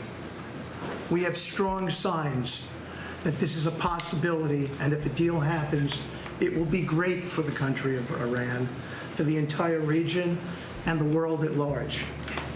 Your policy of peace through strength is the most effective tool for a diplomatic resolution here, just as this policy was an effective tool in each and every one of all of the other conflicts you settled in your first year. Iran is looking for an off-ramp following your powerful threat on Saturday. Your indications that you are willing to listen to peace proposals have been well received. You've instructed us that your preference is always peace, and that we should make that our priority. We have delivered that message, sir, along with the 15 points for peace. Finally, we have told Iran one last thing. Don't miscalculate again. Good. Thank you very much. Good job. Doing a great job. Everybody around this table is doing a great job. Pete Hegseth, please. Mr. President. I'll start kind of where you left off, Mr. President. Thank you for doing the work of the free world and having the courage to step up and stop the Iranian terror regime from holding the world hostage. That's really what it is. And 27 days ago, Iran had a modern military. Never in recorded history has a nation's military been so quickly and effectively neutralized. Operation Epic Fury is not an endless war. It's a decisive campaign with clear objectives to destroy Iran's offensive military capabilities and ensure they never obtain a nuclear weapon. This is stuff for the history books. This is stuff for legacy. Mr. President, you are acting now to ensure future generations do not have to live under the threat of a nuclear-armed Iran. However, you wouldn't know it if you listened to the You've been listening to President Trump and a lot of other administration officials. They're there for a cabinet meeting. The president opened up with an update on where we were with Iran and trying to sort of frame this as they are begging us to make a deal, counter to what he said that he's read in a lot of the media and what he's hearing. He says, we're not sure, we are willing to make a deal, but they are begging to make a deal. Also contrary to the statements that we're getting from whatever Iranian state media or state officials talking to various news outlets. They continued, and we heard from Secretary of State Marco Rubio. We heard from Steve Witkoff, the special envoy who's been dispatched with these negotiations. Importantly, I think we heard from Vice President J.D. Vance as well. Most of them really just making the case to the American people and reiterating the case before the cabinet about why this needed to happen now. And I think President Trump said, you can't give lunatics a nuclear weapon, and that they're sick and sinister people, and they would have used it on Israel, on their neighbors, he said, and then they'd come for the United States. As far as the investor and market takeaways, I think it's still diplomatic solution remains a possibility. Witkoff did say we have strong signs that this is a possibility. Iran is looking for an off-ramp, according to Steve Witkoff, but nothing conclusive on that front. And again, this question remains about whether there is a further escalation from here with more troops being sent. Markets did back off over the course of the remarks. Not much, about 0.5% in total, about 2/3% on the S&P 500. Let's get to Eamon Javers outside the White House for a bit of a reaction. Hey, Eamon. Yeah, Mike, I think you guys hit it pretty well. I mean, what you heard in the cabinet room here was this administration continuing to make the point about why it got into this war. A lot less detail on how it plans to get out, though. Interesting that we heard from Steve Witkoff, a rare opportunity on national television to hear from the man who is, by all accounts, leading these negotiations directly with the Iranians. He said he's got to keep a lot of those details of the plan to end this war confidential. He said he's been under instructions from the president not to negotiate through the media. That means those of us who are watching through cameras won't necessarily be privy to any of the details. But he reiterated, as the president did, that the administration's belief is that the Iranians want to make a deal. The president said they are desperate to make a deal. And the president seemed to indicate that two things at the same time. One is that the impact on markets and oil prices is not as severe as he thought. He said he thought the impact on the stock market and oil prices would be worse than it has been going into the fifth week of this war. And we also heard the president reassuring people, though, that this war would be short, that it's not going to be long now until we get to the end of it. So the big missing piece here is exactly how that's going to be effectuated. What is the negotiating breakthrough that we might be looking at here to wind this war down? And remember, guys, as we stand here, we're now a day away from that the end of that 5-day deadline that the president set at the beginning of this week for bombing Iranian power plants and escalating into civilian infrastructure. So the president sits here at a real crossroads. He's got options to escalate. He's got diplomatic off-ramps to pursue, and he's got to make a decision of how he wants to wind this down, or if he does, guys. Yeah, just on the timing, I mean, I think it's important. The president said we estimated that the mission would take 4 to 6 weeks. We're way ahead of schedule. So just to 4 weeks to Saturday. Yeah, so we're 26 or so days in here. And the fact that they have set a date for a meeting with Xi Jinping in China, I think also gives you a sense of how they're thinking of the time frame as well in May.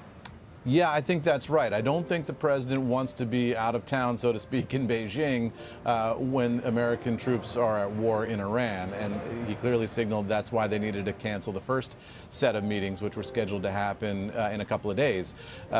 But, you know, it's always possible to kick the can down the road on that meeting indefinitely, right? I mean, so it is something to look at as maybe a sort of an optimistic indicator of a timeline to end the war. But at the same time, there's really nothing stopping them from announcing another 1 month or 2 month postponement if we get close to that point and American forces are still engaged in Iran. Okay, Eamon, thank you. We'll continue to monitor that with your help. On the cabinet meeting, the Secretary of War, Pete Hegseth, still speaking. We'll bring any updates as we get them as it relates to the markets. By the way, also some tough words for NATO from the president as well, where he said, you know, we're very disappointed and we've come to their rescue many times. They have not come to ours. Let's get more on how investors should be thinking about the war in Iran. Joining us now is Fairlead Strategies founder and managing partner, Katie Stockton, who usually looks at the technicals here, Katie, and we have this trade where it's higher oil prices, higher bond yields, lower stocks. We're very much in that mode. How do the trends look to you? I think we'll likely see more of the same, frankly. I mean, the momentum is obviously to the downside behind the S&P 500. And while there is a short-term oversold condition, and that's helped allow for some firmness this week, we don't have any indications of intermediate-term downside exhaustion yet. So we can't confidently say that we have an intermediate-term like relief rally that we can leverage on the upside opportunistically. But rather, we just want to respect these new trends that have been established, and that goes also for yields having broken out above former resistance from a range, and also for crude oil, which of course has broken out from above major resistance and reversed a very long-term downtrend. Which trends, Katie, are we most focused on as telling us, let's say, what intermediate-term outlook might be? Obviously, we're below a 200-day moving average in the S&P, but it is rising. But we are kind of still below many hurdles that one would like to see cleared if the market was going to get past this phase. In terms of levels for support, now a couple of levels have already been taken out. As you mentioned, the 200-day moving average. That wasn't a super important support level, but definitely a point of reference for folks.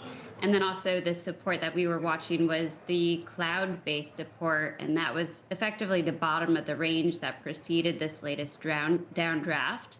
The next support is around 61.75 and below. So good amount of downside to that level. It doesn't necessarily act as a magnet for price, but it does suggest that downside risk is still very elevated. So we want to respect the downdrafts that are there. We're watching things like our overbought, oversold metrics for indications of downside exhaustion. But having just run through dozens of charts from a bottom-up perspective, there's a lot of breakdowns out there, and the breakdowns reflect weak market breadth. What I worry most about right now is, frankly, the semiconductor sector as one that's held up really very well and is often very important to market sentiment, and reasonably so. If we see the likes of, say, Micron break support and then SMH, the ETF representing semis, break support, I think that could be the driver of the next leg lower for the market.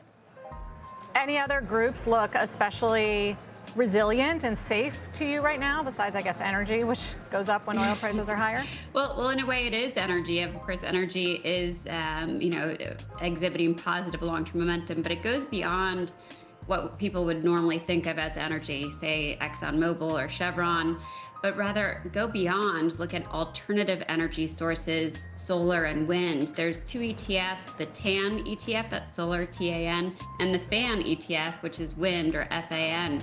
And both have exhibited very strong upside momentum, and that's been the case really for a year or so. And this follows what was a 4-year downtrend for both of those ETFs. They've maintained good momentum, not in the same setup as crude oil related stocks. So it's a little bit different of an avenue to get that energy exposure. And as it relates to the broader equity market, they are exhibiting very strong and healthy relative strength.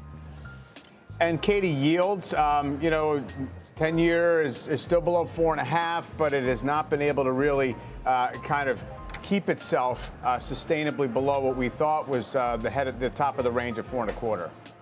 That's right. So a long-term range, even beyond those levels, is still very much in place. We've been watching long-term resistance around 474 for a long time for the 10-year yields, and that's still a relevant level. But within that long-term neutral context, we do, of course, have the breakout. And the breakout reflects a very strong reaction to an oversold indication. There was one of those DeMark signals on our weekly charts, and that signal is still relevant for another few weeks. So that is supporting upside follow-through in the weeks ahead for 10-year yields. And if we were to see credit spreads also break out, that could be indicative of a weaker equity market as well. Okay, we'll keep an eye on all of it. Katie, thank you very much. Katie Stockton.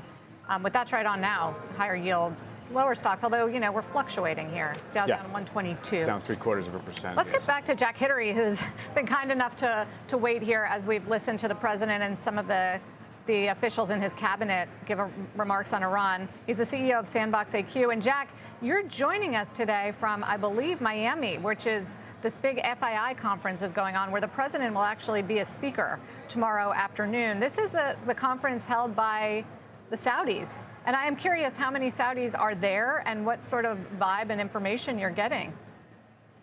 Sarah, that's correct. FII is today and tomorrow here in Miami. The president will be coming here live in person tomorrow. We're likely to hear more context for his remarks from today, tomorrow, where he addresses the entire audience. And the Saudis have shown up in strength, and despite the challenges of travel around the world right now. And so it's a full packed house, a lot of leaders from the global corporates, from the governments and others are all here. So this is going to be a very interesting 24 hours leading up to the president coming at about 5 o'clock tomorrow to FII. But let me say, Sarah, that the second half of this year, 26, is going to be very different than the first half. If you look at oil futures, just as one indication, how the markets are looking at this, we're in backwardation, which of course means that the spot price is higher than the futures prices. If you look at the contracts expiring September, October this year for West Texas Intermediate, they're being priced at under $80. So the markets, at least, are looking at this conflict as something for the first half of this year, but not moving into the second half. And then now we can talk about the blockbuster IPOs that are likely to happen in the second half as well. You think it's coming? Still coming? What are you expecting? I do. I think that the momentum behind the SpaceX IPO, OpenAI and Anthropic both trying to edge each other out to get to the public markets before the other one. SpaceX is such a large IPO that the banks, for the first time that I can remember, have agreed not to go with the lead left position on the prospectus and then down from there in the syndicate, but to all be listed in alphabetical order. This is likely to be raising more than $50 billion on that day if the if the shoe is also exercised, the green shoe, probably reaching 60 to 70 billion raised on that day for that IPO. And valuations likely in the 1.5 trillion to 1.75 trillion at open, and then we'll see where it goes from there. Anthropic and OpenAI also preparing their public listing filings with the SEC, and I think we're going to see really interesting activity both in the AI field and the space and defense field for the second half of this year. Jack, how is it necessarily bullish if SpaceX floats 3% of the company at this $1.5 trillion valuation, and it just is allowed to kind of go wild relative to really what has just been, a kind of notional valuation that's been imposed from the top? Well, I think what you see is the rise of Starlink. People sometimes think of SpaceX as a rocket company, and certainly rockets are part of the foundation and platform for SpaceX. But now what we're seeing is SpaceX is moving into the application layer. They're thinking about what can we do now that we've taken the price of payload down by 70, 80% at SpaceX, what can they do with that in terms of application layer? One of those applications, of course, is Starlink. That's been a runaway success. The second might be data centers in space, and Elon has talked about that. So what you'll see from SpaceX is not just sending up rockets every few days, but you're going to see application layers that lead to recurring revenue versus the rocket revenue that comes and goes. You'll see recurring revenue coming from space, from Starlink, from data centers in space and other applications on top of the rocket foundation.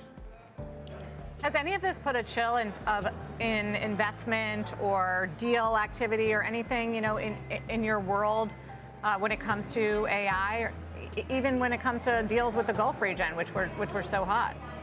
I do think that the strong are really getting stronger here.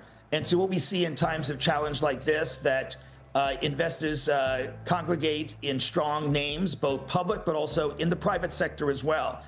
You're seeing access to these names, not only directly for those who have the balance sheet to invest directly on the cap table of these companies, but you're seeing funds such as Fundrise, Robinhood Ventures, Suro, and others giving access to a wider set of investors into these companies. And we're continuing to see very strong demand there as well. I think that the impact of AI on the economy and on the Global 1000 is really just beginning. We started with large language models. That is a great productivity tool. We're seeing the impact there. But as Jensen said in the recent global conference that he had last week in Silicon Valley, we're just now starting the role of physical AI, AI for the real world.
every 4 computers now have primary control of critical vehicle functions.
you.